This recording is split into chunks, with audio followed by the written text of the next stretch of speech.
Zvakazarurwa chitsauko chokutanga.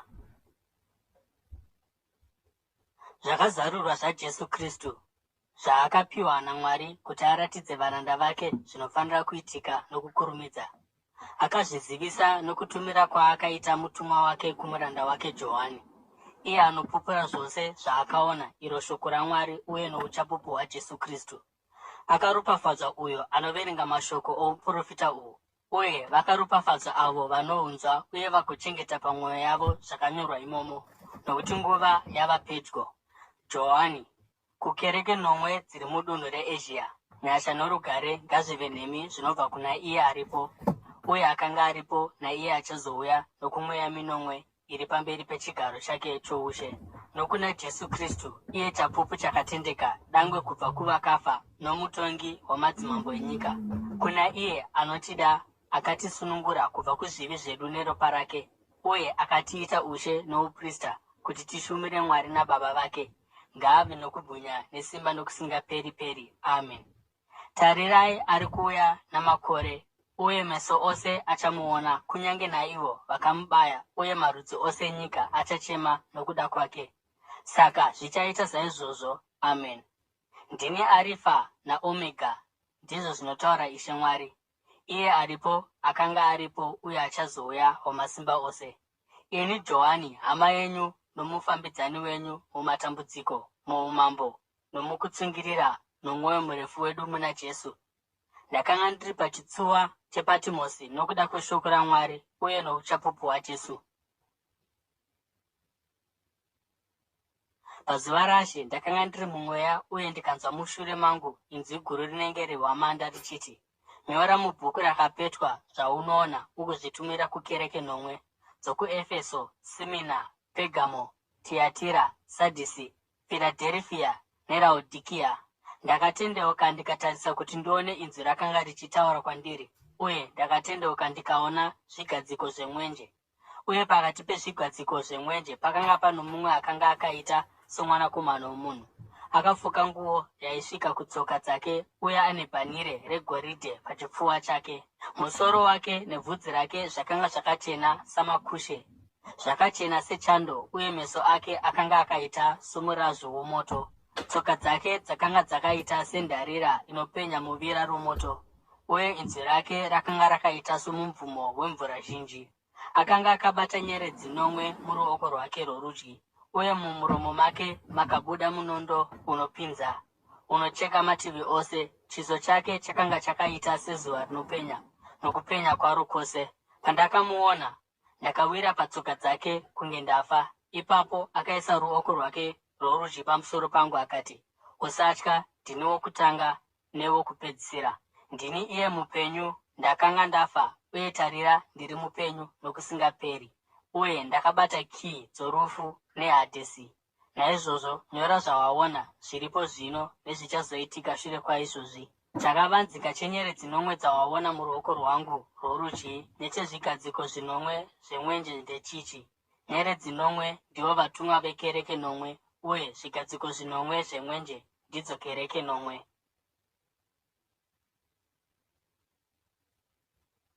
Zvakazarurwa chitsauko chechipiri.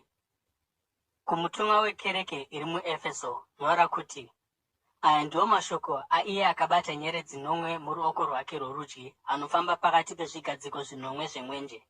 Ndinoziva mabasa ako, kubata kwako nesimba, uye nokutsungirira kwako. Ndinoziva kuti haudi kuonana navanhu vakaipa, uye kuti wakaedza avo vanozviti vapostori asi vasiri ivo, uye ukavawana vari venhema. Wakatsungirira ukava nomwoyo murefu pakutambudzika nokuda kwezita rangu, uye ukasaneta. Asi ndine mhosva iyi newe: wakasiya rudo rwako rwokutanga. Rangarira pawakawa.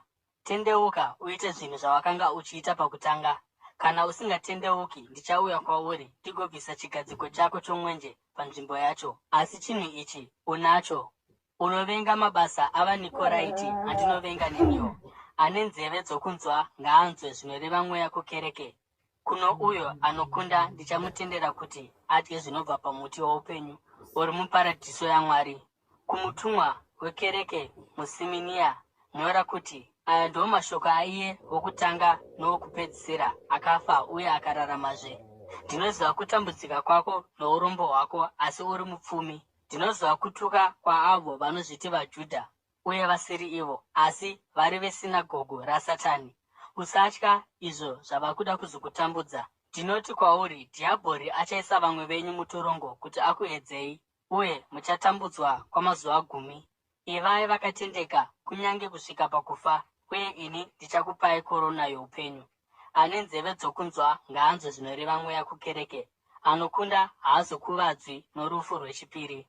Kumutumwa wekereke iri muPegamo nyora kuti, aya ndiwo mashoko aiye ano munondo unopinza, unocheka kumativi ose. Ndinoziva paunogara pachigaro choushe chaSatani, asi wakaramba wakatendeka kuzita rangu. Hauna kuramba kutenda kwako kwandiri, kunyange mumazuva aAndipasi, chapupu changu chakatendeka, uyo akaurayiwa muguta renyu munogara Satani. Kunyange zvakadaro, ndine zvinhu zvishoma zvandinovenga pauri.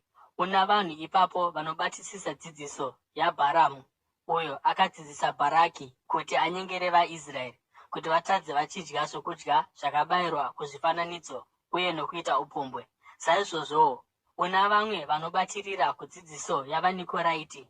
Naizvozvo, tendeuka. Zvikasadaro, ndichakurumidza kuuya kuzovarwisa nomunondo womuromo wangu. Ane nzeve dzokunzwa ngaanzwe zvinoreva Mweya kukereke. Kuno uyo anokunda ndichamupa imwe mana yakavanzika. Ndichamupawo ibwe jena rine zita idzva rakanyorwa pariri, rinongozivikanwa naiye anorigamuchira. Kumutumwa wekereke iri muTiatira nyora kuti, aya ndiwo mashoko oMwanakomana waMwari, ane meso anenge murazvo womoto, uye ane tsoka dzinopenya sendarira. Ndinoziva mabasa ako, rudo rwako nokutenda kwako, kushumira kwako uye nokutsungirira kwako, uye kuti iye zvino uri kuita zvinopfuura zvawakaita pakutanga. Kunyange zvakadaro, ndine mhosva iyi newe. Uri kutendera mukadzi uya Jezebheri anozviti muprofitakadzi, nokudzidzisa kwake anotsausa varanda vangu kuti vaite upombwe uye kuti vate zvakabayirwa kuzvifananidzo. Ndakamupa nguva yokutendeuka paupombwe hwake, asi haana kutendeuka. Saka ndichamuisa panhoo yokutambudzika, uye ndichaita kuti vaya vaiita upombwe naye vatambudzike zvikuru kana vakasatendeuka munzira dzavo. Ndicharova vana vake norufu. Ipapo kereke dzose dzichaziva kuti ndini iye anonzvera mwoyo nendangariro, uye ndichatsiva mumwe nomumwe wenyu zvinoenderana namabasa ake.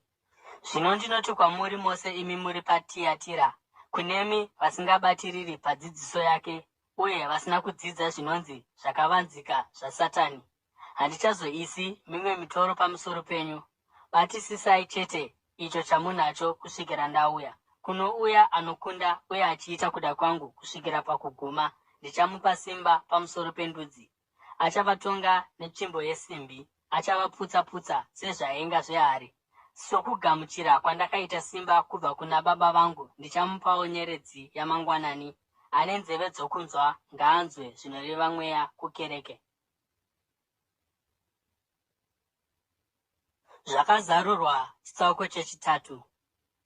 Kumutumwa wekereke iri muSadhisi nyora kuti, aya ndiwo mashoko aiye akabata mweya minomwe yaMwari nenyeredzi nomwe. Ndinoziva mabasa ako, unonzi uri mupenyu asi wakafa.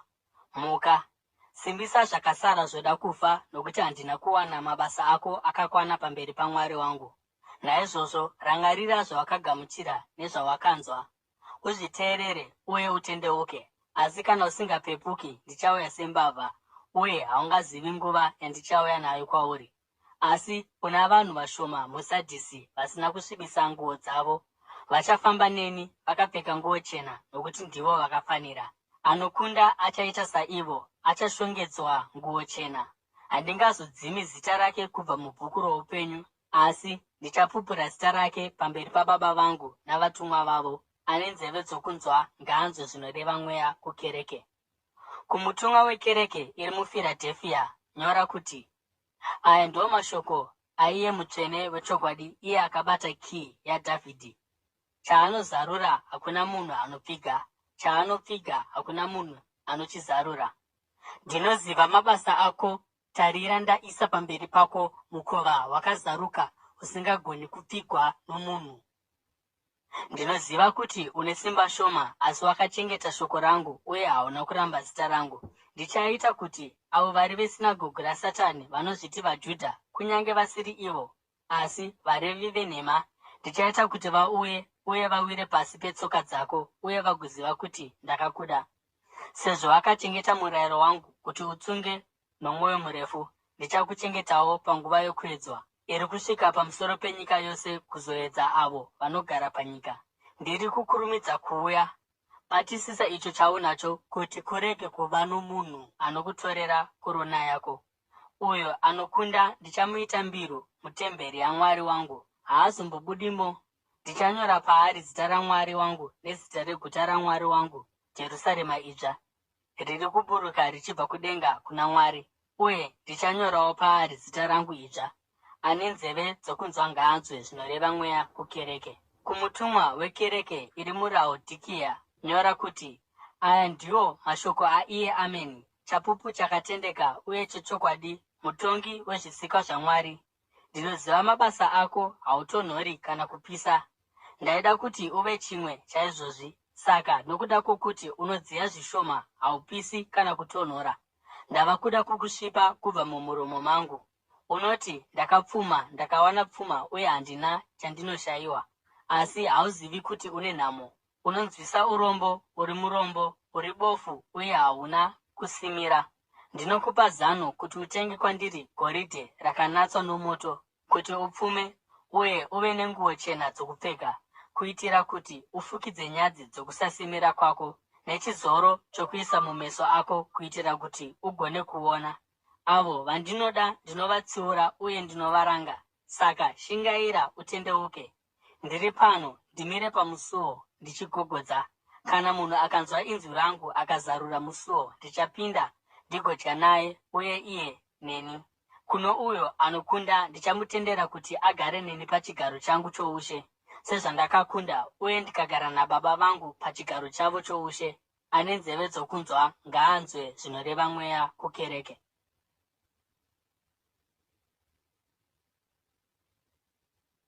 Zvakazarurwa chitsauko chechina.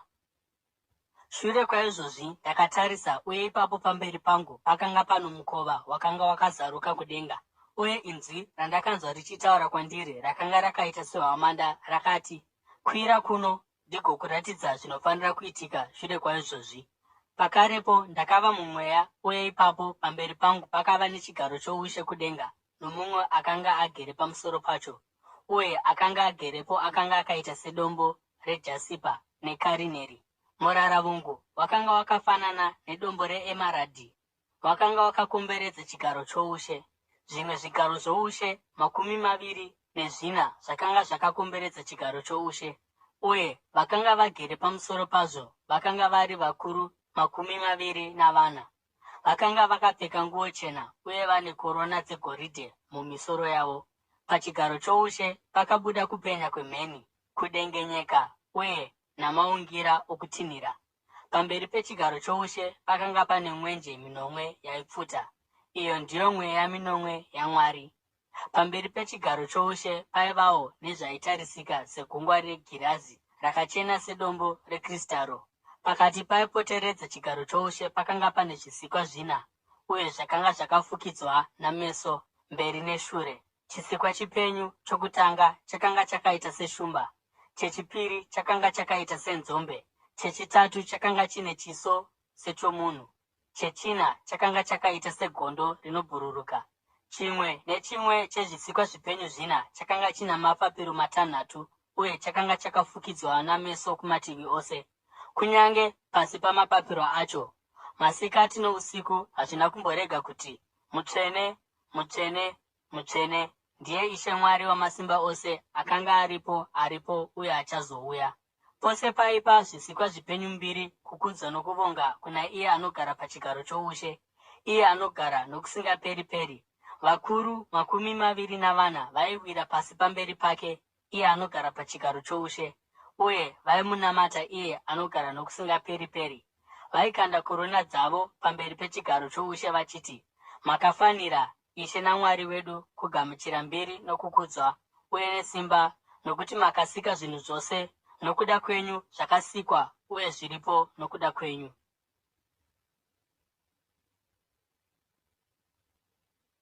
Zvakazarurwa chitsauko chechishanu. Ipapo ndakaona muruoko rworudyi rwaiye akanga agere pachigaro choushe bhuku rakanga rakapetwa, rakanga rakanyorwa kumativi ose uye rakanamwa nezvisimbiso zvinomwe. Uye ndakaona mutumwa ane simba achidanidzira nenzwi guru achiti, ndiani akafanira kusunungura chisimbiso nokuzarura bhuku rakapetwa? Asi hakuna munhu kudenga kana panyika kana pasi penyika aigona kuzarura bhuku rakapetwa kana kunyange kutarira mukati maro. Ndakachema nokuchema kukuru nokuti hakuna munhu akawanikwa akanga akafanira kuzarura bhuku rakapetwa kana kutarira mukati maro. Ipapo mumwe wavakuru akati kwandiri, usachema, tarira, shumba yorudzi rwaJudha, mudzi waDhavhidhi, akakunda.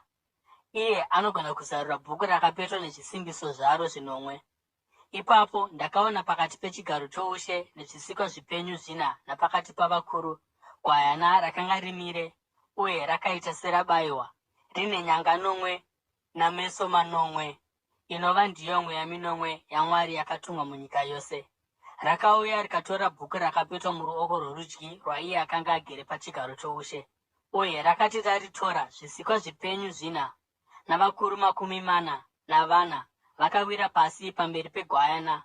Mumwe nomumwe akanga ano rudimbwa, uye vakanga vakabata ndiro dzegoridhe dzakanga dzizere nezvinonhuhwira, inova ndiyo minyengetero yavatsvene, uye vakaimba rwiyo rutsva runoti, ndimi makafanira kutora bhuku rakapetwa nokuzarura zvisimbiso zvaro, nokuti ndimi makaurayiwa, uye neropa renyu makatengera Mwari vanhu kubva kumarudzi ose uye nendimi dzose navanhu nendudzi.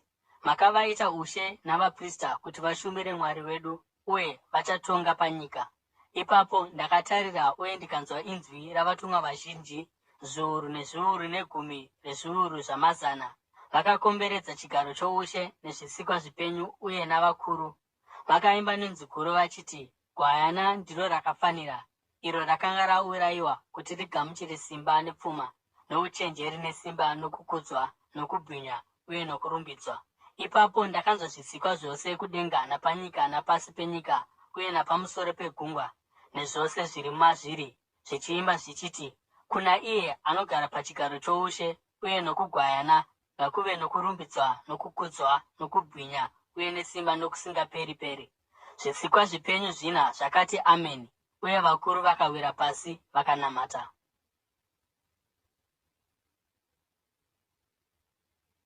Zvakazarurwa chitsauko chechitanhatu. Ndakatarisa gwayana paraizarura chimwe chezvisimbiso zvinomwe. Ipapo ndakanzwa chimwe chezvisikwa zvipenyu zvina chichiti nenzwi rainge romutinhiro, uya. Ndakatarira, uye ipapo pamberi pangu pakanga pane bhiza jena. Akanga akaritasva akanga akabata uta, uye akapiwa korona, akakwira akabuda somukundi kuti andokunda. Gwayana rakati razarura chisimbiso chechipiri, ndakanzwa chisikwa chipenyu chechipiri chichiti, uya. Ipapo rimwe bhiza rakabuda riri dzvuku kwazvo. Mutasvi waro akapiwa simba rokubvisa rugare panyika nokuita kuti vanhu vaurayane. Munondo mukuru wakapiwa kwaari. Gwayana rakati razarura chisimbiso chechitatu, ndakanzwa chisikwa chipenyu chechitatu chichiti, uya. Ndakatarira, uye pamberi pangu ipapo pakanga pane bhiza dema. Mutasvi waro akanga akabata zviyero zviviri muruoko rwake. Ipapo ndakanzwa kurira kwainge inzwi pakati pezvisikwa zvipenyu zvina richiti, chiyero chegorosi ndicho mubayiro webasa rezuva rimwe chete, uye zviyero zvitatu zvebhari ndizvo mubayiro webasa rezuva rimwe chete, uye musasanganisa mafuta newaini. Gwayana rakati razarura chisimbiso chechina, ndakanzwa inzwi rechisikwa chipenyu chechina richiti, uya. Ndakatarira, uye ipapo pamberi pangu pakanga pane bhiza rakanga rakachenuruka. Mutasvi waro ainzi rufu, uye Hadhesi rakanga richimutevera riri pedyo mumashure make. Vakanga vapiwa simba pamusoro pechikamu chechina chenyika kuti vauraye nomunondo nenzara nedenda uye nezvikara zvenyika. Akati azarura chisimbiso chechishanu, ndakaona pasi pearitari mweya yaavo vakanga vaurayiwa nokuda kweshoko raMwari uye nokuda kwokupupura kwavakanga vaita. Vakadanidzira nenzwi guru vachiti, Ishe Tenzi, mutsvene wezvokwadi, mucharega kutonga vanogara panyika nokutsiva ropa redu kusvikira riniko? Ipapo mumwe nomumwe wavo akapiwa nguo chena, uye vakaudzwa kuti vamirire kwechinguva chiduku, kusvikira kuwanda kwavamwe varanda pamwe chete navo nehama dzavo avo vaifanira kuurayiwa saivo kwakwana. Ndakatarira paaizarura chisimbiso chechitanhatu. Pakava nokudengenyeka kwenyika kukuru. Zuva rakasviba rikaita senguo dzamasaga dzakaitwa namakushe embudzi. Mwedzi wose ukashanduka ukatsvuka seropa.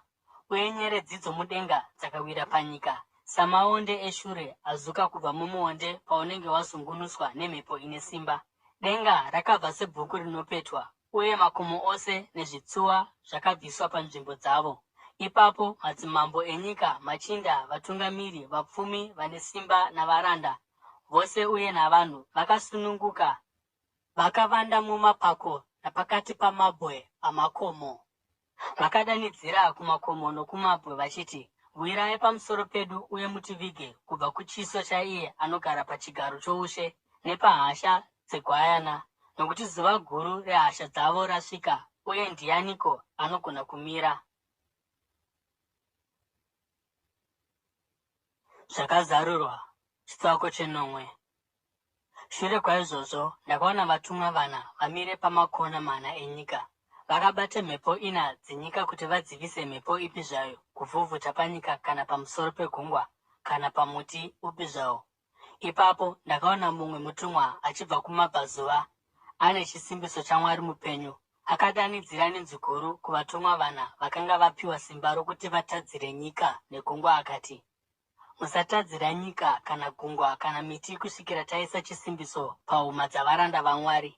Ipapo ndakanzwa kuwanda kwaavo vakanga vaiswa chisimbiso, zviuru 140, kubva kumarudzi ose avaIsraeri, kubva kurudzi rwaJudha zviuru 12 vakaiswa chisimbiso, kubva kurudzi rwaRubheni zviuru 12, kubva kurudzi rwaGadhi zviuru 12, kubva kurudzi rwaAsheri zviuru 12, kubva kurudzi rwaNafutari zviuru 12, kubva kurudzi rwaManase zviuru 12, kubva kurudzi rwaSimeoni zviuru 12, kubva kurudzi rwaRevhi zviuru 12, kubva kurudzi rwaIsakari zviuru 12, kubva kurudzi rwaZebhuruni zviuru 12, kubva kurudzi rwaJosefa zviuru 12, kubva kurudzi rwaBhenjamini zviuru 12.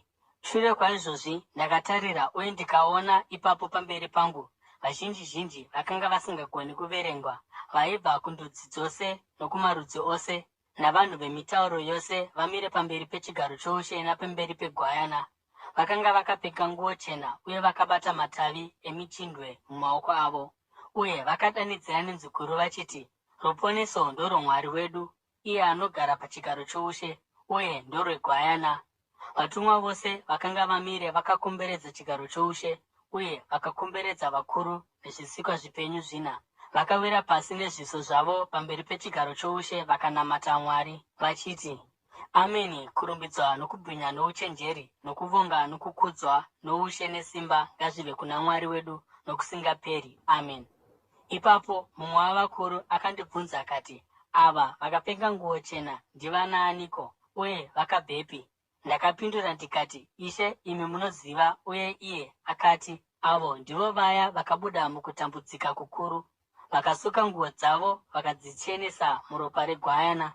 Naizvozvo vari pamberi pechigaro chaMwari, uye vanoshumira masikati nousiku mutemberi yake, uye iye anogara pachigaro choushe achatambanudza tende rake pamusoro pavo. Havachazozivi nenzara zvakare, havachazopiswi nezuva kana nokupisa kupi zvako, nokuti gwayana riri pakati pechigaro choushe richava mufudzi wavo, richavatungamirira kumatsime emvura mhenyu, uye Mwari achapukuta misodzi yavo pameso avo.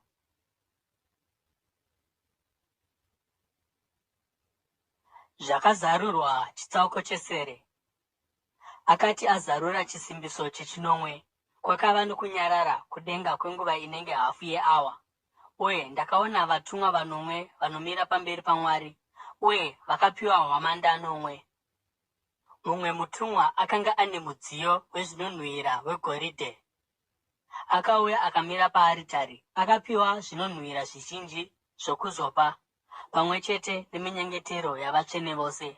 Paaritari yegoridhe pamberi pechigaro choushe, utsi hwezvinonhuhwira pamwe chete neminyengetero yavatsvene zvakakwira pamberi paMwari kubva muruoko rwomutumwa. Ipapo mutumwa akatora mudziyo wezvinonhuhwira akauzadza nomoto waibva paaritari, akaukanda panyika, uye ipapo kwakaita mabhanan'ana, maungira omutinhiro, kupenya kwemheni nokudengenyeka kwenyika. Ipapo vatumwa vanomwe vakanga vane hwamanda nomwe vakagadzirira kudziridza. Mutumwa wokutanga akaridza hwamanda yake.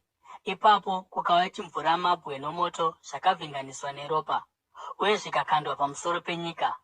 Chikamu chimwe chete muzvitatu chenyika chakapiswa, chikamu chimwe chete muzvitatu chemiti chikapiswa, uye uswa hwose hunyoro hukapiswa. Mutumwa wechipiri akaridza hwamanda yake, uye chimwe chinhu chakanga chakaita segomo guru raipfuta rose chikakandwa mugungwa. Chikamu chimwe chete muzvitatu chegungwa chakashanduka chikava ropa. Chikamu chimwe chete muzvitatu chezvisikwa zvipenyu zviri mugungwa chikafa, uye chikamu chimwe chete muzvitatu chezvikepe chikaparadzwa. Mutumwa wechitatu akaridza hwamanda yake, uye nyeredzi huru yakanga ichipfuta somwenje yakawa kubva kudenga pamusoro pechikamu chimwe chete muzvitatu chenzizi nezvitubu zvemvura. Zita renyeredzi rainzi chinovava. Chikamu chimwe chete muzvitatu chemvura zhinji chakavava, uye vanhu vazhinji vakafa nokuda kwemvura yakanga yovava. Mutumwa wechina akaridza hwamanda yake, uye chikamu chimwe chete muzvitatu chezuva chikarohwa, chikamu chimwe chete muzvitatu chomwedzi, nechikamu chimwe chete muzvitatu chenyeredzi, zvokuti chikamu chimwe chete muzvitatu chazvo chakashanduka chikasviba. Chikamu chimwe chete muzvitatu chezuva iro chakanga chisina chiedza, uyewo nechikamu chimwe chete muzvitatu chousiku uhwo. Pandakatarira, ndakanzwa gondo rakanga richibhururuka pakati pomuchadenga richirira nenzwi guru richiti, nhamo, nhamo, nhamo kuna vanogara panyika, nokuda kwehwamanda dzaiva kuda kuzoridzwa navamwe vatumwa vatatu. Zvakazarurwa. Chitsauko chepfumbamwe. Mutumwa wechishanu akaridza hwamanda yake, ndikaona nyeredzi yakanga yawira panyika ichibva kudenga. Nyeredzi yakapiwa kiyi yegomba rakadzika zvisina mugumo. Akati azarura gomba rakadzika zvisina mugumo, utsi hwakabuda mariri soutsi hunobva muvira guru romoto. Zuva nomwedzi zvakasvibiswa noutsi hwaibva mugomba rakadzika zvisina mugumo, uye muutsi makabuda mhashu dzikauya panyika, uye dzikapiwa simba rakaita serezvinyavada zvenyika. Dzakaudzwa kuti dzirege kuparadza uswa hwenyika kana zvirimwa kana miti ipi zvayo, asi vanhu vaya chete vakanga vasina chisimbiso chaMwari pahuma dzavo. Hadzina kupiwa simba rokuvauraya, asi kungovarwadzisa chete kwemwedzi mishanu, uye kurwadziwa kwavo kwakanga kwakaita sokworumborera rwechinyavada pachinoruma munhu. Mumazuva iwayo vanhu vachatsvaka rufu, asi havangaruwani. Vachashuva kufa, asi kufa kuchavanzvenga. Mhashu dzakanga dzakaita samabhiza akagadzirirwa kundorwa. Pamisoro yadzo dzakanga dzakapfeka zvinhu zvinenge korona yegoridhe, uye zviso zvadzo zvakaita sezvavanhu.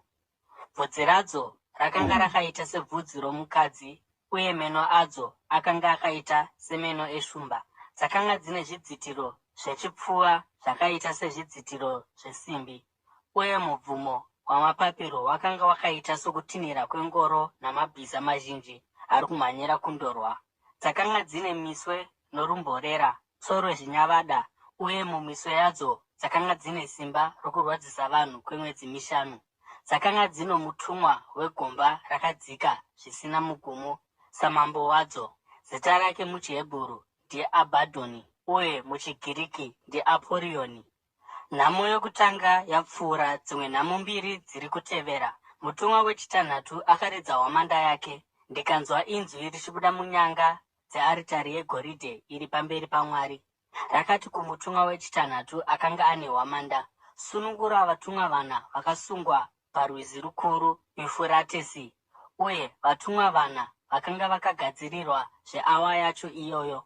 Zuva iroro, mwedzi iwoyo negore iroro vakasunungurwa kuti vauraye chikamu chimwe chete muzvitatu chamarudzi avanhu. Kuwanda kwavarwi vamabhiza kwaiva mamiriyoni 200.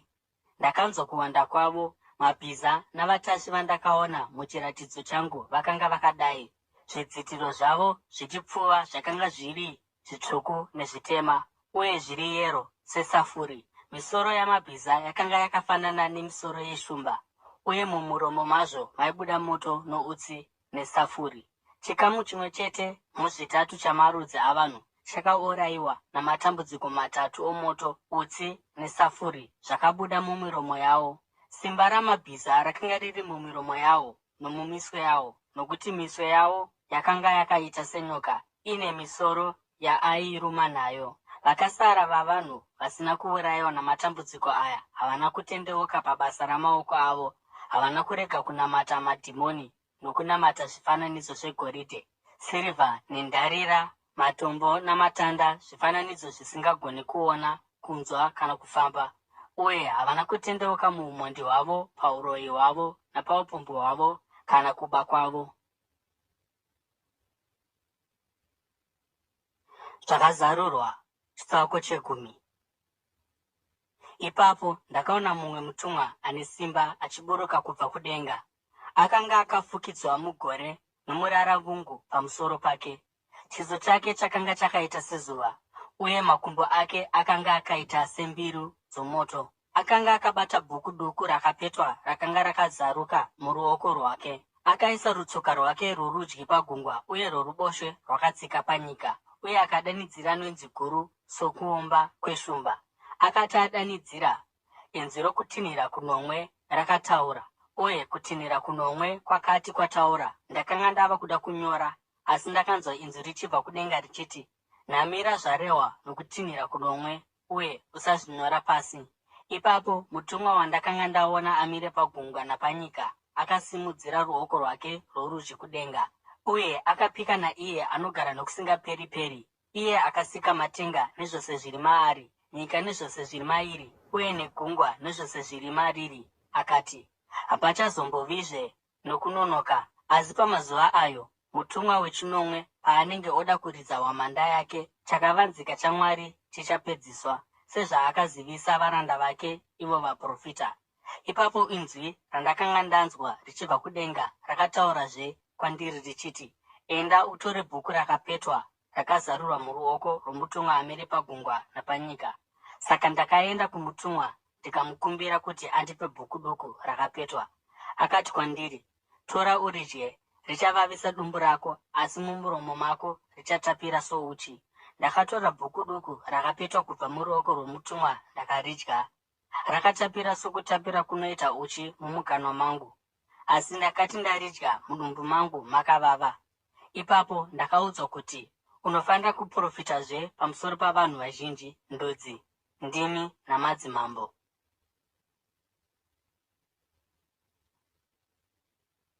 Zvakazarurwa. Chitsauko 11. Ndakapiwa rutsanga rwakaita setsvimbo yokuyera, ndikaudzwa kuti, "Enda undoyera temberi yaMwari nearitari, ugoverenga vanamati vari imomo. Asi usiye ruvazhe rwokunze, usaruyera, nokuti rwakapiwa kune vedzimwe ndudzi. Vachafamba-famba muguta dzvene kwemwedzi 42, uye ndichapa simba kuzvapupu zvangu 2, uye vachaprofita kwamazuva chiuru chimwe chete na260. Vakapfeka nguo dzamasaga. Ava ndivo miti 2 yomuorivhi nezvigadziko 2 zvemwenje zvimire pamberi paishe wenyika. Kana munhu upi zvake akaedza kuvakuvadza, moto unobuda mumiromo yavo ugoparadza vavengi vavo. Aya ndiwo mafiro achaita ani zvake anoda kuvakuvadza. Varume ava vane simba rokuzarira denga kuti mvura irege kunaya panguva yavanenge vachiprofita, uye vane simba rokushandura mvura kuti ive ropa nokurova nyika namatenda amarudzi ose sapavanodira zvavo. Zvino pavanenge vapedza kupupura kwavo, chikara chinobva mugomba rakadzika zvisina mugumo chichavarwisa, chigovakunda uye chichavauraya. mitumbi yavo icharaswa munzira yomuguta guru rinonzi kana richifananidzirwa Sodhomu neIjipiti, uko kwakarovererwawo Ishe wavo. Kwamazuva 3.5 vanhu vanobva kuvanhu vose, kumarudzi ose, kundimi dzose nokundudzi dzose vacharamba vakatarira mitumbi yavo uye vachadzivisa kuvigwa kwayo. Vanogara panyika vachafara pamusoro pavo uye vachapembera vagotumirana zvipo, nokuti vaprofita vaviri ava vakatambudza avo vanogara panyika. Asi mushure mamazuva 3.5 mweya woupenyu wakabva kuna Mwari wakapinda mavari. Vakamira netsoka dzavo, kutya kukabata avo vakavaona. Ipapo vakanzwa inzwi guru richibva kudenga richiti, "Kwirai kuno." Uye vakakwira kudenga vari mugore, vavengi vavo vachizviona. Panguva yacho iyoyo kwakava nokudengenyeka kukuru kwenyika, uye chegumi cheguta chikaondomoka. Zviuru 5 zvavanhu zvakaurayiwa mukudengenyeka kwenyika ikoko, uye vakasara vakavhundutswa nazvo vakarumbidza Mwari wokudenga. Nhamo yechipiri yapfuura, nhamo yechitatu iri kuuya nokukurumidza. Mutumwa wechinomwe akaridza hwamanda yake, kudenga kwakava namanzwi makuru aiti, "Umambo hwenyika hwava umambo hwaIshe wedu naKristu wedu, uye achatonga nokusingaperi-peri." Uye vakuru 24 vakanga vagere pazvigaro zvavo zvoushe pamberi paMwari vakawira pasi nezviso zvavo vakanamata Mwari vachiti, "Tinokuvongai imi Ishe Mwari Wamasimba Ose, iye aripo uye akanga aripo, nokuti matora simba renyu guru uye matanga kutonga. Ndudzi dzakatsamwa uye hasha dzenyu dzauya. Nguva yokutonga vakafa yasvika, uye neyokupa varanda venyu vaprofita mubayiro, uye navatsvene venyu neavo vanotya zita renyu, zvose vaduku navakuru, uye neyokuparadza avo vanoparadza nyika." Ipapo temberi yaMwari iri kudenga yakazarurwa, uye mukati metemberi yake makaonekwa areka yake yesungano. Uye ipapo kwakava nokupenya kwemheni, muroromero, maungira omutinhiro, kudengenyeka nemvura yechimvuramabwe yakawanda. Zvakazarurwa, chitsauko 12. Chiratidzo chikuru uye chinoshamisa chakaonekwa kudenga. Mukadzi akanga akapfeka zuva, mwedzi uri pasi petsoka dzake, nekorona ine nyeredzi 12 pamusoro wake. Akanga ane mimba uye akadanidzira mukurwadziwa, sezvo akanga ava kupona. Ipapo chimwe chiratidzo chakaonekwa kudenga, shato huru tsvuku ine misoro 9 nenyanga 10 nekorona 9 mumisoro yayo. Muswe wayo wakatsvaira chikamu chimwe chete muzvitatu chenyeredzi kubva kudenga, ukadzikanda pasi. Shato yakamira pamberi pomukadzi akanga ava kuzvara, kuitira kuti iparadze mwana wake kana angozvarwa. Akazvara mwanakomana, munhurume, achazotonga ndudzi dzose netsvimbo yesimbi. Uye mwana wake akatorwa akaendeswa kuna Mwari nokuchigaro chake choushe. Mukadzi akatizira kugwenga kunzvimbo yaakanga agadzirirwa naMwari, kwaaizochengetwa kwamazuva chiuru namazana 260. Uye kudenga kwakava nehondo. Mikaeri navatumwa vake vakarwa neshato, uye shato navatumwa vayo ikadzorerawo, asi yakanga isina simba rakakwana, uye nzvimbo yavo yakashayikwa kudenga. Shato huru yakakandwa pasi, iyo nyoka yekare inonzi Dhiabhori, kana kuti Satani, anotsausa nyika yose, akakandwa panyika pamwe chete navatumwa vake. Ipapo ndakanzwa inzwi guru kudenga richiti, "Zvino ruponeso nesimba noumambo hwaMwari wedu zvasvika, uye nesimba raKristu wake, nokuti mupomeri wehama dzedu, iye akavapomera pamberi paMwari wedu masikati nousiku, akandwa panyika. Vakamukunda neropa regwayana uye neshoko rokupupura kwavo. Havana kuda upenyu hwavo zvakanyanya zvokuti vangatya kufa. Naizvozvo farai imi matenga nemi munogara maari, asi mune nhamo imi nyika negungwa, nokuti Dhiabhori aburuka kwamuri. Akatsamwa kwazvo, nokuti anoziva kuti nguva yake ipfupi." Shato yakati yaona kuti yakanga yakandwa panyika, yakadzinganisa mukadzi akanga azvara mwana mukomana. Mukadzi akapiwa mapapiro 2 egondo guru, kuitira kuti agobhururuka achienda kunzvimbo yaakanga agadzirirwa kugwenga, uko kwaaizochengetwa kwenguva nedzimwe nguva nehafu yenguva kusingasviki nyoka. Ipapo nyoka yakabudisa mvura yakaita sorwizi kubva mumuromo mayo kuti ikukure mukadzi namafashamu. Asi nyika yakabatsira mukadzi nokuzarura muromo wayo ikamedza rwizi rwakanga rwabudiswa neshato mumuromo wayo.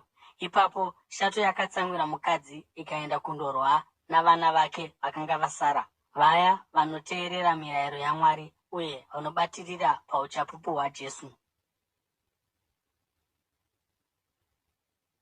Zvakazarurwa chitsauko 13. Uye shato yakamira pamahombekombe egungwa, uye ndakaona chikara chichibuda mugungwa. Chakanga chine nyanga 10 nemisoro 9 nekorona 10 panyanga dzacho. Uye pamusoro mumwe nomumwe paiva nezita rokumhura. Chikara chandakaona chakanga chakaita sembada, asi chakanga china makumbo akaita seebere uye muromo wakaita soweshumba. Shato yakapa chikara simba rayo nechigaro chayo choushe nesimba rayo guru. Mumwe wemisoro yechikara wakaita sowakuvadzwa kusvikira parufu, asi vanga raifanira kuchiuraya rakanga rapora. Nyika yose yakashamiswa uye ikatevera chikara. Vanhu vakanamata shato nokuti yakanga yapa simba kuchikara, uye vakanamatawo chikara vachiti, ndianiko akaita sechikara? Ndianiko angarwa nacho? Chikara chakapiwa muromo wokutaura mashoko okuzvikudza nookumhura nokushandisa simba racho kwemwedzi 42. Chakashamisa muromo wacho kuti chimhure Mwari uye kuti chituke zita rake nenzvimbo yake yokugara neavo vanogara kudenga. Chakapiwa simba kuti chirwe navatsvene uye kuti chivakunde. Uye chakapiwa simba pamusoro pamarudzi ose navanhu vose nendimi dzose uye nendudzi dzose. Vose vanogara panyika vachanamata chikara, vose vana mazita asina kunyorwa mubhuku roupenyu reGwayana rakabayiwa kubva pakusikwa kwenyika. Ane nzeve ngaanzwe. Kana munhu achifanira kupinda muutapwa, muutapwa achapinda hake. Kana munhu achifanira kuurayiwa nomunondo, nomunondo achaurayiwa hake. Apa ndipo panodikanwa kutsungirira nokutendeka kwavatsvene. Ipapo ndakaona chimwe chikara chichibva munyika. Chakanga chine nyanga 2 seGwayana, asi chaitaura seshato. Chakashandisa simba rose rechikara chokutanga pachinzvimbo chacho, uye chakaita kuti nyika navageremo vanamate chikara chokutanga. Chiya chakanga chapora vanga racho raifanira kuchiuraya, uye chakaita zviratidzo nezvishamiso zvikuru, kunyange kuita kuti moto uburuke kubva kudenga uchiuya panyika, vanhu vachinyatsoona. Nokuda kwesimba rachakapiwa kuti chiite pachinzvimbo chechikara chokutanga, chakanyengera vanogara panyika. Chakavarayira kuti vamise chifananidzo chokuremekedza chikara chiya chakanga chakuvadzwa nomunondo asi chikararama. Chakapiwa simba rokupa upenyu kuchifananidzo chechikara chokutanga, kuti chigone kutaura uye chigoita kuti vose vanoramba kunamata chifananidzo vaurayiwe. Chakamanikidza munhu wose, muduku nomukuru, mupfumi nomurombo, akasununguka nomutapwa, kuti vapiwe mucherechedzo paruoko rwavo rworudyi kana pahuma yavo, kuitira kuti kurege kuva nomunhu angagona kutenga kana kutengesa kunze kwokunge ano mucherechedzo unova ndiwo zita rechikara kana chiverengo chezita racho. Izvi zvinoda uchenjeri. Kana pano munhu anoziva, ngaaverenge chiverengo chechikara, nokuti ndicho chiverengo chomunhu. Chiverengo chacho ndichochi 666. Zvakazarurwa chitsauko 14. Ipapo ndakatarisa ndikaona pamberi pangu pakanga pane gwayana rimire pagomo reZioni, uye rakanga rina vanhu 140 vakanga vakanyorwa zita raro nezita rababa varo pahuma dzavo. Uye ndakanzwa inzwi richibva kudenga rakaita somubvumo wemvura zhinji uye samaungira omutinhiro. Inzwi randakanzwa rakanga rakaita seravaridzi vorudimbwa vanoridza rudimbwa rwavo, uye vakaimba rwiyo rutsva pamberi pechigaro choushe napamberi pezvisikwa zvipenyu 4 uye napamberi pavakuru.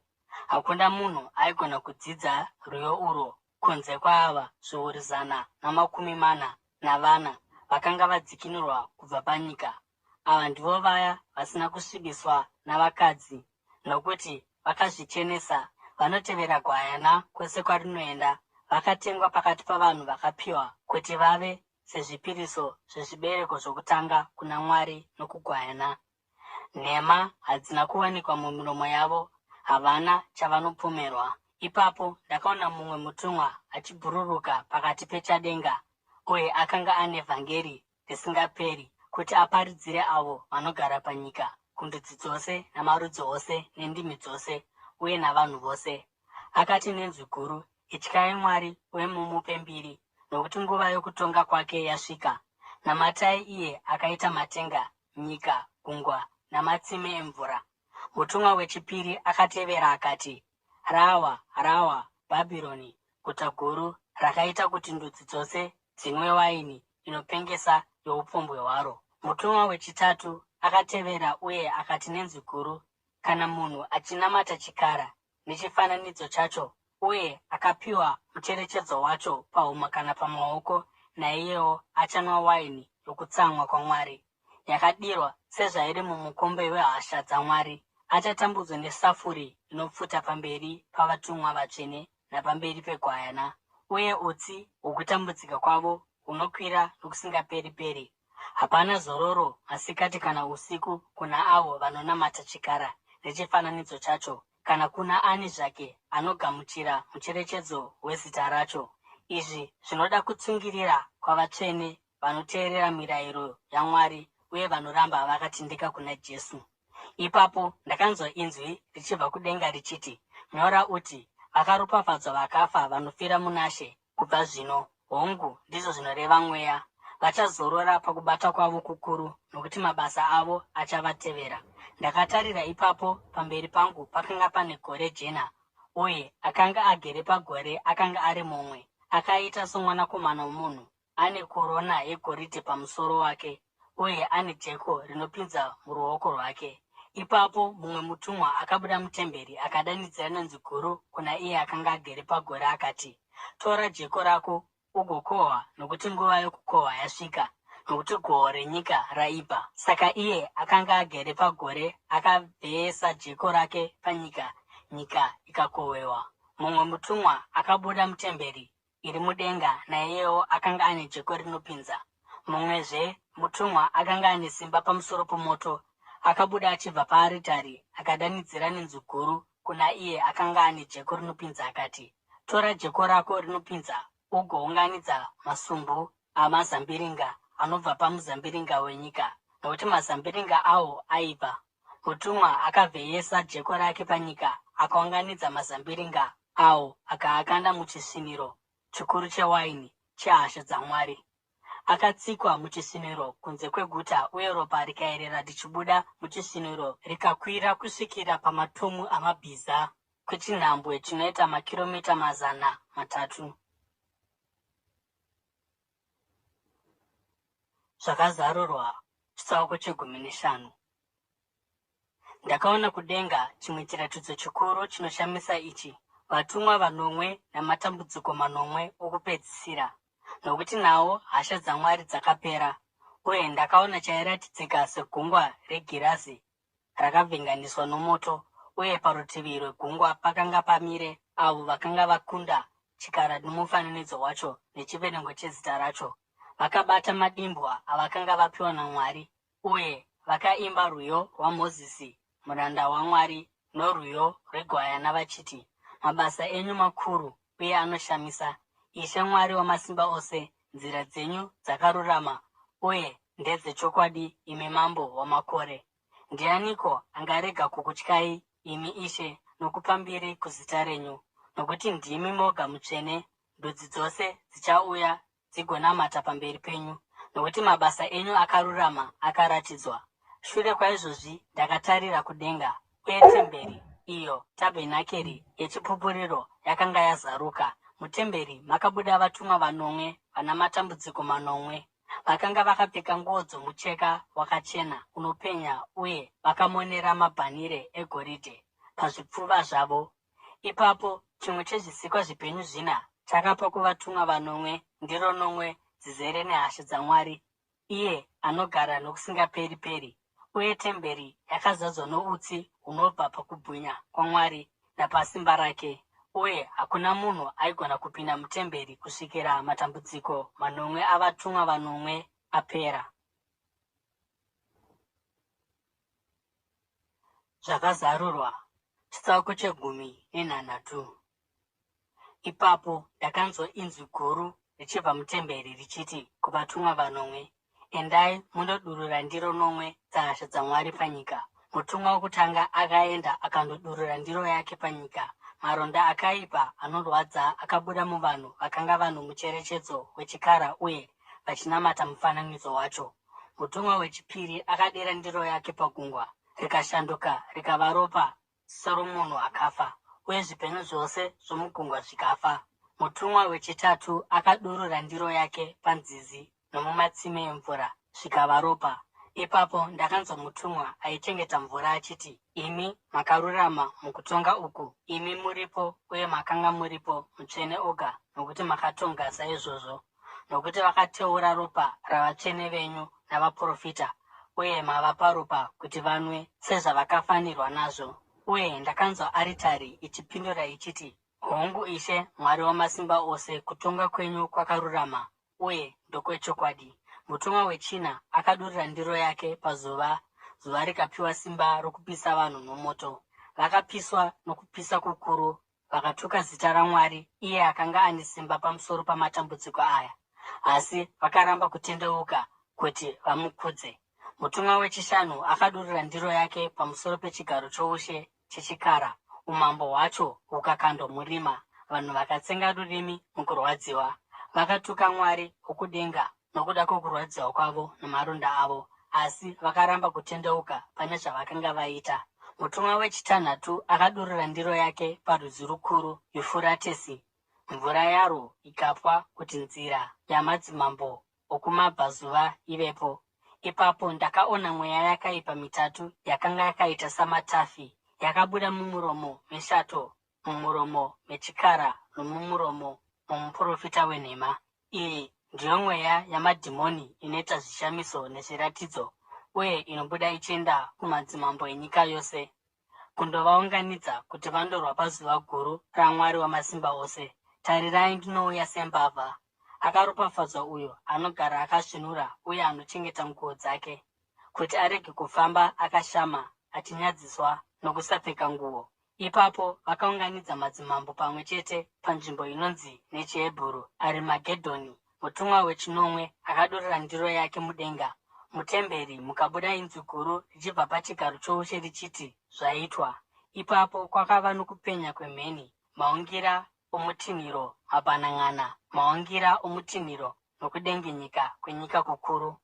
Hakuna kumbova nokudengenyeka kwenyika kwakadaro kubva pakutanga kwavanhu kugara panyika. Kwaiva kudengenyeka kukuru kwazvo. Guta guru rakatsemuka rikaita mapandi matatu, uye maguta endudzi akakoromoka. Mwari akarangarira Bhabhironi guta guru, akaripa mukombe uzere newaini yokutsamwa kwehasha dzake. Zvitsuwa zvose zvakatiza, uye makomo haana kugona kuwanikwa. Kudenga kwakabva chimvuramabwe chikuru chaiva neibwe rairema tarenda, uye ibwe rimwe nerimwe rakawira pavanhu, uye vakatuka Mwari nokuda kwedambudziko rechimvuramabwe, nokuti dambudziko iri rakanga rakaipa kwazvo. Zvakazarurwa. Chitsauko 19. Mumwe wavatumwa vanomwe vakanga vane ndiro nomwe akauya kwandiri akati, uya ndizokuratidza kurangwa kwechifeve chikuru chinogara pamusoro pemvura zhinji. Naye madzimambo enyika akaita upombwe, uye vanogara panyika vakadhakwa newaini youpombwe hwake. Ipapo mutumwa akanditakura ndiri mumweya akaenda neni kugwenga. Ikoko ndakaona mukadzi agere pamusoro pechikara chitsvuku chakanga chakafukidzwa namazita okumhura, uye chakanga chine misoro minomwe nenyanga 10. Mukadzi uyu akanga akapfeka nguo yepepuru nechitsvuku, uye aitaima negoridhe, mabwe anokosha namaparera. Akanga akabata mukombe wegoridhe muruoko rwake, uzere nezvinonyangadza uye netsvina youpombwe hwake. Zita iri rakanga rakanyorwa pahuma yake, chakavanzika Bhabhironi guta guru, mai vemhombwe nezvinonyangadza zvenyika. Ndakaona kuti mukadzi uyu akanga araradza neropa ravatsvene, ropa ravaya vanopupura Jesu. Pandakamuona ndakakatyamara zvikuru. Ipapo mutumwa akati kwandiri, seiko wakatyamara? Ndichakutsanangurira chakavanzika chomukadzi uye nechikara chaanotasva, chine misoro 8 nenyanga 10. Chikara chawaona chaivapo kare, zvino hachisisipo, uye chichabuda mugomba rakadzika chigoenda kundoparadzwa. Vanogara panyika vane mazita asina kunyorwa mubhuku roupenyu kubva pakusikwa kwenyika vachakatyamara pavachaona chikara, nokuti chakanga chiripo, asi zvino hachisisipo, asi chichauya. Izvi zvava kuda pfungwa dzine uchenjeri. Misoro 8 ndiyo zvikomo 8 zvinogara nomukadzi uyu. Pane madzimambo 8, 5 vakawa, mumwe chete aripo, mumwe wacho haasati auya, asi paanouya anofanira kugara kwechinguva chiduku. Chikara chiya chaivapo uye chisisipo zvino ndiye mambo Horusere, ndiye mumwe wavanomwe uye ari kuzoparadzwa. Nyanga 10 dzawaona ndiwo madzimambo 10 vasati vagamuchira umambo, asi paawa imwe chete vachagamuchira simba samadzimambo pamwe chete nechikara. Vane chinangwa chimwe chete uye vachapa umambo hwavo nesimba ravo kuchikara. Vachaita hondo negwayana, asi gwayana richavakunda, nokuti ndiye ishe wamadzishe namambo wamadzimambo, uye vakadanwa varo ndivo vachava naro, vakasanangurwa uye vateveri vakatendeka. Ipapo mutumwa akati kwandiri, mvura zhinji yawaona panogara chifeve, ndiwo marudzi navazhinji zhinji nendudzi nemitauro mizhinji. Chikara nenyanga 10 dzawaona zvichavenga chifeve, zvichachiparadza zvigochisiya chisina kupfeka, zvichadya nyama yacho zvigochipisa nomoto. Nokuti Mwari akazviisa mumwoyo yavo kuti apedze zvaaifunga, nokubvuma kupa chikara simba rokutonga, kusvikira mashoko aMwari azadziswa. Mukadzi wawaona ndiro guta guru rinotonga pamusoro pamadzimambo enyika. Zvakazarurwa chitsauko 19. Shure kwaizvozvi ndakaona mumwe mutumwa achiburuka kubva kudenga. Akanga ane simba guru uye nyika yakavhenekerwa nokubwinya kwake. Akadanidzira nenzwi guru achiti, rawa, rawa Bhabhironi guta guru, rawa musha wamadhimoni nougaro hwemweya yose yakaipa, ugaro hweshiri dzose dzine tsvina nedzinonyangadza, nokuti ndudzi dzose dzakanwa waini inopengesa youpombwe hwaro. Madzimambo enyika akaita upombwe naro, uye vashambadziri venyika vakapfuma kubva pakufadzwa kwaro kuzhinji. Ipapo ndakanzwa rimwe inzwi kudenga richiti, budai mariri vanhu vangu, kuti murege kugovana naro muzvivi zvaro, kuti murege kugamuchira matambudziko aro api zvawo, nokuti zvivi zvaro zvaita murwi anosvika kudenga, uye Mwari arangarira mhosva dzaro. Ritsivei sokutsiva kwarakaita, ritsivei kaviri pane zvarakaita, murivhenganisire migove miviri mumukombe waro, rirwadzisei zvikuru uye murichemedze sokuzvipa mbiri nomufaro kwarakaita. Rinozvikudza mumwoyo maro richiti, ndigere samambokadzi, handisi chirikadzi, uye handingatongochemi.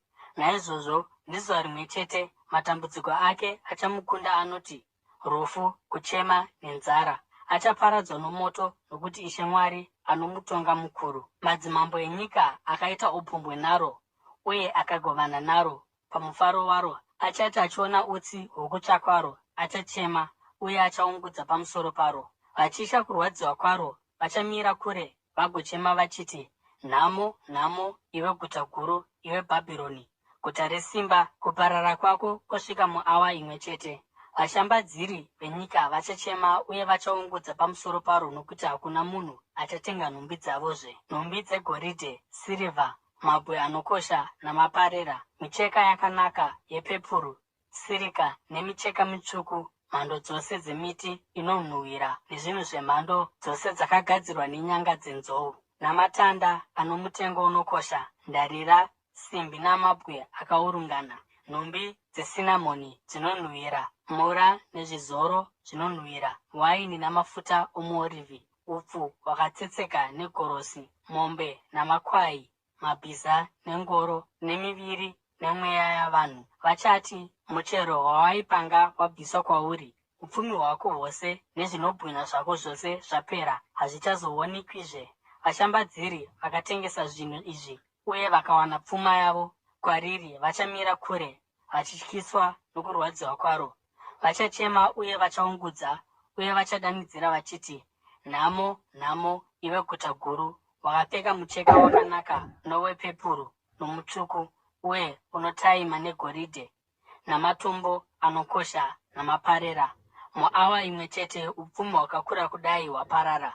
Vafambisi vose vezvikepe mugungwa navose vanofamba nezvikepe, vashandi vomuzvikepe navose vanorarama nezvinobva mugungwa vachamira kure. Pavachaona utsi hwokutya kwaro, vachati, pakambova neguta rakaita seguta guru iri here? Vachakanda guruva pamisoro yavo, uye nokuchema nokuungudza vachadanidzira vachiti, nhamo, nhamo, iro guta guru, vose vaiva nezvikepe pagungwa vakapfuma noupfumi hwaro.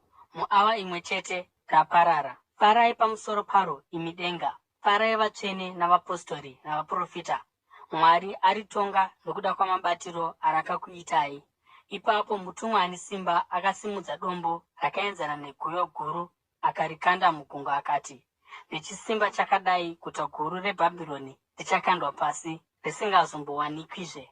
Kuimba kwavaridzi vorudimbwa navaimbi navaridzi venyere navaridzi vehwamanda hakuchazonzwikwizve mauri. Hakuna munhu webasa ripi zvaro achazoonekwazve mauri. Inzwi reguyo harichazonzwikwizve mauri. Chiedza chomwenje hachichazovhenekerizve mauri. Inzwi rechikomba neromwenga hazvichazonzwikwizve mauri. Vashambadziri vako vakanga vari vakuru venyika, nouroyi hwako ndudzi dzose dzakatsauswa. Mariri makawanikwa ropa ravaprofita neravatsvene neravose vakaurayiwa panyika.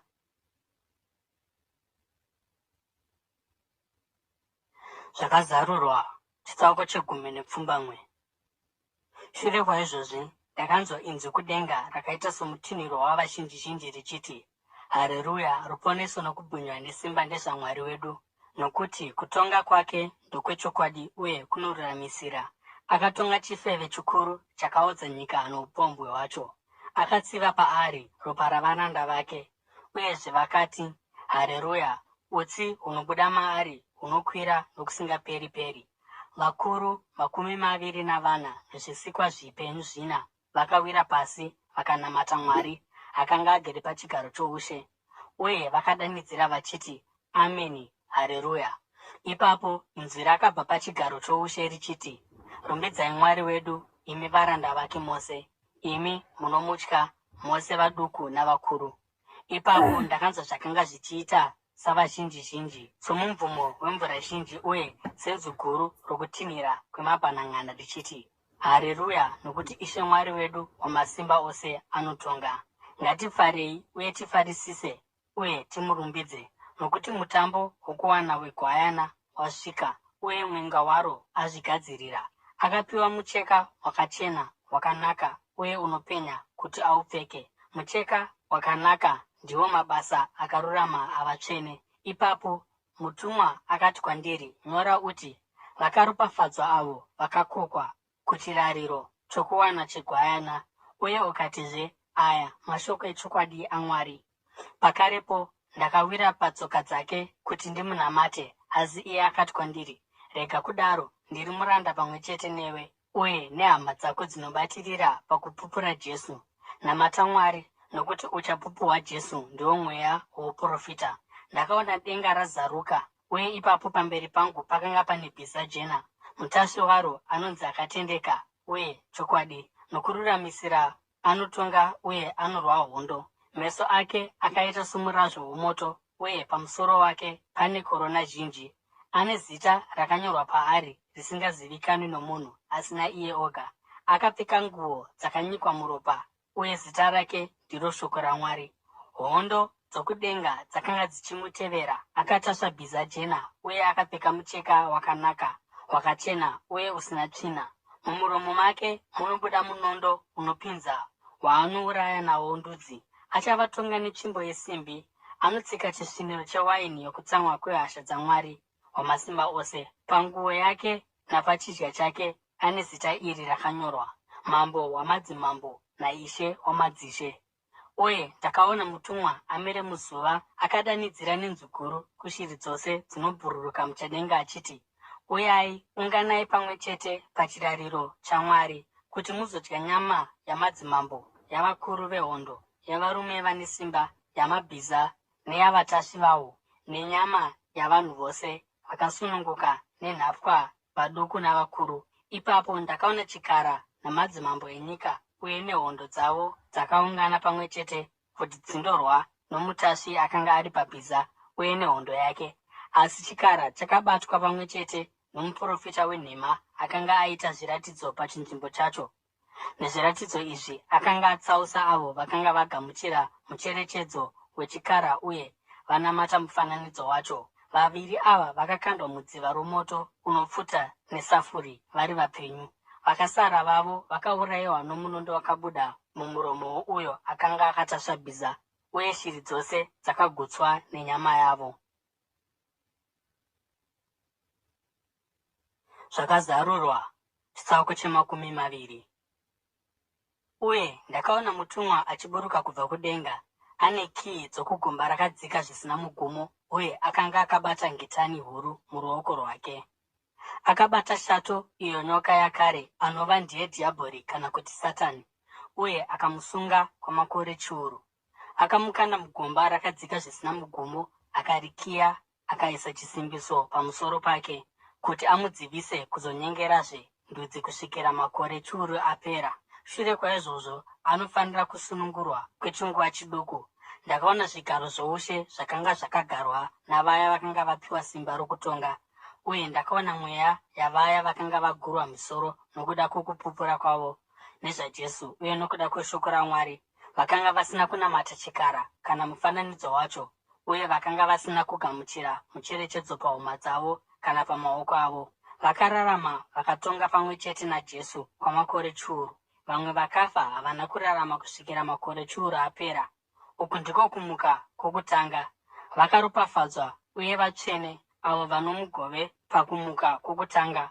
Rufu rwechipiri haruna simba pamusoro pavo, asi vachava vaprista vaMwari nevaKristu, uye vachatonga pamwe chete naye kwamakore chiuru. Makore chiuru paanopera, Satani achasunungurwa kubva mutorongo rake uye achabuda kundonyengera ndudzi dziri kumativi mana enyika, Gogi naMagogi, kuti avaunganidzire kundorwa. Vakawanda sejecha rokumahombekombe egungwa. Vakafamba vachidimbura napaupamhi hwenyika, vakakomba misasa yavanhu vaMwari, iro guta raanoda, asi moto wakaburuka uchibva kudenga ukavaparadza. Uye dhiabhori, uyo akavanyengera, akakandwa mudziva rinopfuta nesafuri, makanga makandwa chikara nomuprofita wenhema. Vacharwadziwa masikati nousiku nokusingaperi-peri. Ipapo ndakaona chigaro chikuru chichena, naiye akanga agere pachiri. Nyika nedenga zvakatiza pamberi pake zvikashayirwa nzvimbo. Uye ndakaona vakafa vakuru navaduku vamire pamberi pechigaro choushe, uye mabhuku akazarurwa. Rimwe bhuku rakazarurwa, iro bhuku roupenyu. Vakafa vakatongwa maererano nezvavakanga vaita, sezvazvakanga zvakanyorwa mumabhuku. Gungwa rakabudisa vakafa vakanga vari mariri, uye rufu neHadhesi zvakabudisa vakafa vakanga vari mazviri. Uye munhu mumwe nomumwe akatongwa nezvaakabata. Ipapo rufu neHadhesi zvakakandwa mudziva romoto. Dziva romoto ndiro rufu rwechipiri. Kana munhu akawanikwa zita rake risina kunyorwa mubhuku roupenyu, akakandwa mudziva romoto. Zvakazarurwa. Chitsauko 21. Ipapo ndakaona denga idzva nenyika itsva, nokuti denga rokutanga nenyika yokutanga zvakanga zvapfuura, uye pakanga pasisina gungwa. Ndakaona guta dzvene Jerusarema idzva richiburuka kubva kudenga richibva kuna Mwari. Rakagadzirwa somwenga akashongera murume wake zvakaisvonaka. Uye ndakanzwa inzwi guru richibva pachigaro choushe richiti, zvino imba yaMwari yava pakati pavanhu, uye achagara navo. Vachava vanhu vake, uye Mwari pachake achava navo, uye achava Mwari wavo. Achapukuta misodzi yavo yose pameso avo. Hapachazovazve norufu kana kuungudza kana kuchema kana kurwadziwa, nokuti zvinhu zvokutanga zvapfuura. Akanga agere pachigaro choushe akati, ndiri kuita kuti zvinhu zvose zvive zvitsva. Nyora izvi, nokuti mashoko aya akatendeka uye ndeechokwadi. Akati kwandiri, zvaitwa. Ndini Arifa naOmega, wokutanga newokupedzisira. Kana iye ane nyota ndichamupa kuti anwe asingaripi kubva mutsime remvura youpenyu. Anokunda achapiwa nhaka iyi yose, uye ndichava Mwari wake, uye iye achava mwanakomana wangu. Asi vanotya, vasingatendi, navanonyangadza, mhondi, nemhombwe, navanoita zvouroyi, vanonamata zvifananidzo, navanoreva nhema, nzvimbo yavo ichava mudziva romoto rinopfuta nesafuri. Urwu ndirwo rufu rwechipiri. Mumwe wavatumwa vanomwe akanga ane ndiro 9 dzizere namatambudziko 9 okupedzisira akauya kwandiri akati, uya ndizokuratidza mwenga, mukadzi wegwayana. Uye akandiendesa mumweya kugomo guru refu, akandiratidza guta dzvene Jerusarema richiburuka richibva kuna Mwari, raipenya nokubwinya kwaMwari, uye kuvaima kwaro kwakanga kwakaita sebwe rinokosha kwazvo, sebwe rejasipa rinoonekera sekristaro. Rakanga rina masvingo makuru, marefu kwazvo, ane masuo 12 navatumwa 12 pamasuo. Pamasuo pakanga pakanyorwa mazita amarudzi 12 avaIsraeri. Kumabvazuva kwakanga kune masuo 3, 3 kumusoro, 3 nechezasi, na3 kumavirira. Masvingo eguta akanga ane mheyo 12, uye padziri pakanga pane mazita avapostori 12 vegwayana. Mutumwa akataura neni akanga ane tsvimbo yokuyera yegoridhe, yokuyera guta, masuo namasvingo aro. Guta rakanga rakavakwa zvokuti mativi aro 4 akanga akaenzana pakureba napaupamhi. Akayera guta netsvimbo uye akariwana rina mastadhia zviuru 12 paurefu, uye rakapamhama nokureba sourefu hwaro. Akayera rusvingo rwaro, uye rwaiva rukobvu 440 nokuyera kwavanhu kwaishandiswa nomutumwa. Rusvingo rwakanga rwakavakwa nejasipa, uye guta rakanga rakavakwa negoridhe rakaisvonaka rinoonekera kunge girazi. Nheyo dzamasvingo eguta dzakanga dzakashongedzwa nemhando dzose dzamatombo anokosha. Nheyo yokutanga yakanga iri yejasipa, yechipiri yaiva yesafiri, yetatu yekasidhoni, yechina yeemaradhi, yeshanu yesadhoni, yechitanhatu yaiva yekarineri, yechinomwe yaiva yekristori, yorusere yaiva yebheriri, yechipfumbamwe yaiva yetopazi, yegumi yaiva yekrisoprasi, yegumi yaiva yejasindi, yegumi nembiri yaiva yeametisti. Masuo 12 akanga ari amaparera. Suo rimwe nerimwe rakaitwa neparera rimwe chete. Nzira huru yomuguta yakanga iri yegoridhe rakaisvonaka segirazi rinoonekera. Handina kuona temberi muguta, nokuti Ishe Mwari Wamasimba Ose neGwayana ndivyo temberi yaro. Guta haritsvaki zuva kana mwedzi kuti zvivhenekere pamusoro paro, nokuti kubwinya kwaMwari ndiko kunovhenekera, uye Gwayana ndiro mwenje waro. Ndudzi dzichafamba nechiedza charo, uye madzimambo enyika achauyisa kubwinya kwawo mukati maro. Hapana zuva richatongozarirwa masuo aro, nokuti hakuchazovi nousiku ikoko. Kubwinya nokukudzwa kwendudzi kuchauyiswa mariri. Hakuna chinhu chine tsvina chichazopinda imomo, uye kana upi zvake anoita zvinonyadzisa kana zvounyengeri, asi avo chete vane mazita akanyorwa mubhuku roupenyu reGwayana. Zvakazarurwa, chitsauko 22.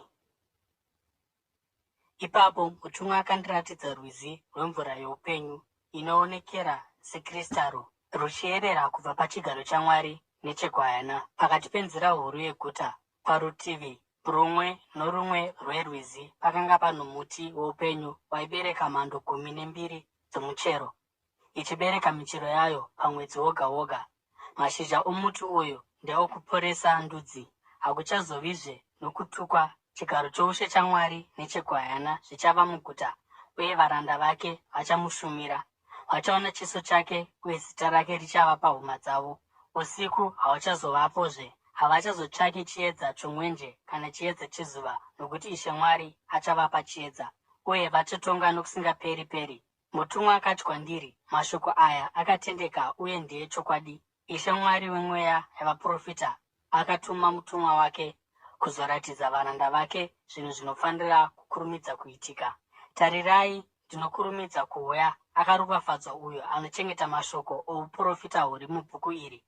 Ini Johani ndini ndakanzwa uye ndikaona zvinhu izvi, uye ndakati ndazvinzwa uye ndazviona, ndakawira pasi kuti ndinamate ndiri patsoka dzomutumwa akanga andiratidza zvinhu izvi. Asi akati kwandiri, rega kudaro, ndiri muranda pamwe chete newe uye nehama dzako vaprofita navose vanochengeta mashoko ebhuku iri. Namata Mwari. Ipapo akati kwandiri, usanamira mashoko ouprofita hwebhuku iri, nokuti nguva yaswedera. Anotadza ngaarambe achitadza, anonyangadza ngaarambe achinyangadza, anoita zvakarurama ngaarambe achiita zvakarurama, uye mutsvene ngaarambe ari mutsvene. Tarirai, ndiri kukurumidza kuuya. Mubayiro wangu ndinawo, uye ndichapa mumwe nomumwe maererano nezvaakaita. Ini Arifa naOmega, wokutanga newokupedzisira, kutanga nokuguma. Vakaropafadzwa avo vanosuka nguo dzavo, kuti vave nesimba rokuuya kumuti woupenyu, uye vagopinda muguta napasuo. Kunze ndiko kune imbwa, vaya vanoita zvouroyi, mhombwe, mhondi, vanonamata zvifananidzo, navose vanoda nhema uye vachidziita. Ini Jesu ndatuma mutumwa wangu kuti akupe uchapupu uhu hwekereke. Ndini mudzi worudzi rwaDhavhidhi, nyamatsatse inopenya. Mweya nomwenga vanoti, uya, uye anonzwa ngaati, uyai. Ani naani ane nyota ngaauye, uye ani naani anoda ngaatore chipo chemvura youpenyu asingatengi. Ndinoyambira mumwe nomumwe anonzwa mashoko ouprofita hwebhuku iri ndichiti, kana munhu upi zvake akawedzera chinhu chipi zvacho kwaari, Mwari achawedzera kwaari matambudziko akanyorwa mubhuku iri. Uye kana munhu upi zvake akatapudza mashoko kubva mubhuku iri rouprofita, Mwari achabvisa kubva kwaari mugove wake pamuti woupenyu nomuguta dzvene, izvo zvakanyorwa mubhuku iri. Uyo anopupura zvinhu izvi anoti, hongu, ndinokurumidza kuuya. Ameni. Uyai Ishe Jesu. Nyasha dzaIshe Jesu ngadzive navanhu vaMwari. Amen.